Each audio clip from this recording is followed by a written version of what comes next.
Hello friends, একটা নতুন mini blog নিয়ে চলে এসেছি। আজকে রেডি হচ্ছি, এই সব কিছু পরবো শুধুমাত্র জামাই ষষ্ঠীর জন্য। জামাই ষষ্ঠীর দিনের দিন যেতে পারিনি, তাই উইকেন্ডে আমরা জামাই ষষ্ঠী করছি। আর এই শাড়িটা মা দিয়েছিল জামাই ষষ্ঠীতে, তাই এই শাড়িটাই পরে চলে যাচ্ছি।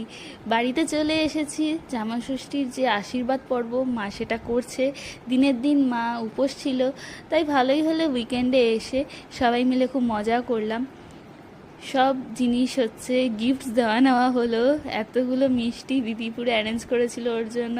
আর এটা আমাদের গাছের কাঁঠাল। সব রান্না মা একা হাতে করেছে, আর সব কটা অসাধারণ, ভীষণ টেস্টি হয়েছিল। মাটনটা তো জাস্ট ওয়াও, তো খুব ভালো হয়েছে।